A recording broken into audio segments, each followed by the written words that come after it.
నమస్తే. రాష్ట్ర వ్యాప్తంగా తెలంగాణ ఆవిర్భావ దినోత్సవ వేడుకలు అంగరంగ వైభవంగా జరుగుతూ ఉన్నాయి. సో ఇప్పటికే ముఖ్యమంత్రి గారు గన్ పార్క్ వద్దకు వచ్చారు, అమరులకు నివాళులర్పించారు. అనంతరం ఏదైతే ఆ పరేడ్ గ్రౌండ్ లో ఏర్పాటు చేసినటువంటి కార్యక్రమంలో పాల్గొన్నారు. సో సాయంత్రం కూడా ట్యాంక్ బండ్ పైన అనేక ఏర్పాట్లు చేస్తూ ఉన్నారు. అనేక తెలంగాణ సంస్కృతి ఉట్టిపడే విధంగా ఇక్కడ ప్రోగ్రామ్స్ ఉండబోతా ఉన్నాయి. సో ఇప్పటికే గన్ పార్క్ వద్దకు చాలా మంది నాయకులు కావచ్చు, ఇక తొలి మలి ఉద్యమకారులు కావచ్చు, ప్రతి ఒక్కరు కూడా వస్తున్నారు. గన్ పార్క్ వద్ద ఉన్నటువంటి అమరుల స్థూపం దగ్గర అమరులకు నివాళులు అర్పిస్తున్నారు. సో మాట్లాడదాం. కాంగ్రెస్ పార్టీ నాయకులు ఉన్నారు, బిజ్జి శత్రు గారు. సో శత్రురావు గారు, ఇవాళ తెలంగాణ ఆవిర్భావ దినోత్సవ వేడుకలు అంగరంగ వైభవంగా జరుగుతూ ఉన్నాయి. సోనియమ్మ గారి రాక లేదు, సో ఆమె పర్యటన రద్దయింది. ఒక వీడియో కూడా బయటకు వచ్చింది. సో ఏమనిపిస్తున్నది ఓవరాల్ గా ఈ ఏర్పాట్లు చూస్తూ ఉంటే, ఇదంతా చూస్తూ ఉంటే? బ్రహ్మాండంగా మా రాష్ట్ర ప్రభుత్వం, మా ముఖ్యమంత్రి వర్యులు, అలాగే సహచార మంత్రులు అందరూ కలిసికట్టుగా ఈ యొక్క కార్యక్రమాన్ని బ్రహ్మాండంగా జరిపినారు. దీన్ని కేవలం బీఆర్ఎస్ వాళ్ళు జీర్ణించుకోలేక ఏదో నిందలేస్తూ ఉన్నారు. వీళ్ళకు అంటే వాళ్ళకు బతుకమ్మ పైన ఉన్న శ్రద్ధ ఉద్యమకారుల పైన ఉండుంటే వాళ్ళకి వాళ్ళ ఈ దీన పరిస్థితి వచ్చేది కాదు. మీరు చూసుకుంటే ఈ ఉద్యమకారులు అంటే ఈ నలుగురే అనే ఫీలింగ్లో ఉన్నారు వాళ్ళు. ఎవరు? కేసీఆర్, కేటీఆర్, కవిత, హరీష్ రావు. వీళ్ళు ఎక్కడ జైల్లోకి పోయిన చరిత్ర లేదు వీళ్ళకు. ఇవాళ ఈ ఉద్యమకారుల పేర్లు అంటే ఉద్యమకారులను అందరినీ ఈ యొక్క కార్యక్రమంలో భాగస్వామ్యం చేసినందుకు వాళ్ళు జీర్ణించుకోలేక ఇవాళ ఫస్ట్ టైం గన్ పార్క్ వద్దకు 10 ఏళ్ళ తర్వాత కేసీఆర్ వచ్చిండు. అవునా కదా? సో అది దీంట్లో కొట్లాడి తెచ్చుకున్న తెలంగాణ, పోరాటం చేసి తెచ్చుకున్న తెలంగాణలో ఉద్యమకారులు ఖచ్చితంగా దీంట్లో వాళ్ళ పాత్రని గుర్తింపు చేయడం కూడా వీళ్ళు గుర్తిస్తున్నాం కాబట్టి వీళ్ళు జీర్ణించుకోలేకపోతున్నారు. తెలంగాణ ప్రజలందరికీ కూడా కాంగ్రెస్ పార్టీ నాయకులు సారీ చెప్పాలి, క్షమాపణ చెప్పాలంటూ కేసీఆర్ అంటున్నాడు. ఎందుకంటే 1200 మంది అమరులైన తర్వాత తెలంగాణ ఇచ్చారు, బలిదేవత అంటూ కూడా సోనియా అంటున్నారు. క్షమాపణ చెప్పాలంటారు. దీన్ని ఎక్కిపోయిస్తారా కేసీఆర్ మాటల్ని? నేను చెప్తాను వినండి.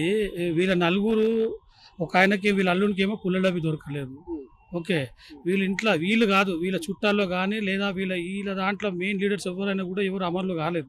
వీళ్ళు రెచ్చగొట్టే ప్రసంగాలు చేసి వీళ్ళు అమాయకులైనటువంటి తెలంగాణ వాదులని ఆ టైంలో చాలా మనసు మీద ఉండే అందరికీ.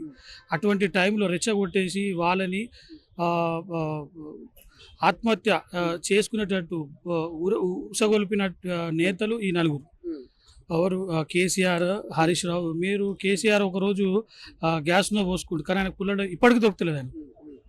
సరే, అవన్నీ చిల్లర మాటలు. వాళ్ళు మేము అంటున్నాం ఏంటంటే, ఇప్పుడు తెలంగాణ సాధించుకున్నాం కాబట్టి కాంగ్రెస్ ఆధ్వర్యంలో మా పార్టీ సారథ్యంలో ఖచ్చితంగా దీన్ని ఏవైతే ఆశయాలతోటి మనం సాధించుకున్నాం ఆ ఆశయాలని పూర్తి చేసే విధంగా అహర్నిశలు మా సీనియర్స్ అంతా ఎవరైతే మా ముఖ్యమంత్రి గారు కానీ, మా సీనియర్ మంత్రులు కానీ, పెద్ద లీడర్స్ కానీ వాళ్ళ యొక్క అనుభవాన్ని రంగరించి ఆ అభివృద్ధి పదంలో ఈ యొక్క తెలంగాణ తీసుకుపోతాం. ఆ తెలంగాణను చూసి ఈ టీఆర్ఎస్ పార్టీ కుళ్ళుకొని ఇంక ఇలా పని ఇంతే కుళ్ళుకొని రావాల్సింది. దాంతోపాటు ఉద్యమకారులకు గ్యారెంటీలు ఇచ్చారు, కొన్ని 250 గజాల జాగా కావచ్చు, ఇతర గ్యారెంటీలు ఇచ్చారు. అవన్నీ నెరవేరే అవకాశం ఉంటుందా ఈ 5 ఏళ్లలో? డెఫినెట్గా ఉద్యమకారులకు ఏవైతే కమిట్మెంట్స్ ఇచ్చిరో వాళ్ళకి ఇవ్వాల్సిన గౌరవాన్ని మొత్తం మా ప్రభుత్వం చేస్తుంది. మీకు త్వరలో బీఆర్ఎస్ అంటే బంద్ అయ్యే రాష్ట్ర సమితి. ఓకే, యాక్చువల్గా ఇలాది టీఆర్ఎస్ నుంచి బీఆర్ఎస్కి ఎప్పుడైతే వీళ్ళు పేరు మార్చుకురో అప్పుడే తెలంగాణతో ఇలా బంధం తెగిపోయింది. వీళ్ళు మాది ఉద్యమ పార్టీ అంటారు కదా, ఏం ఉద్యమ పార్టీ అంటే మీరు టీఆర్ఎస్లోనే ఉండే, దీన్ని తీసుకుపోయి బీఆర్ఎస్ పెట్టారు. కే పాల్ కన్నా చాలా చిన్న పార్టీ. కే పాల్ అన్న ఆంధ్రలో ఆయన ఎన్నో 25 లోక్సభలు అభ్యర్థులను పోటీలో పెట్టిండు. వీళ్ళు పట్టుమని 17 మందిని పెట్టలేకపోయారు. దాంట్లో ఇప్పుడు ఒక్క సీటు కూడా రాదు. ఇవన్నీ జీర్ణించుకోలేకనే త్వరలోనే వాళ్ళకి బంద్ అయిపోయే పార్టీ.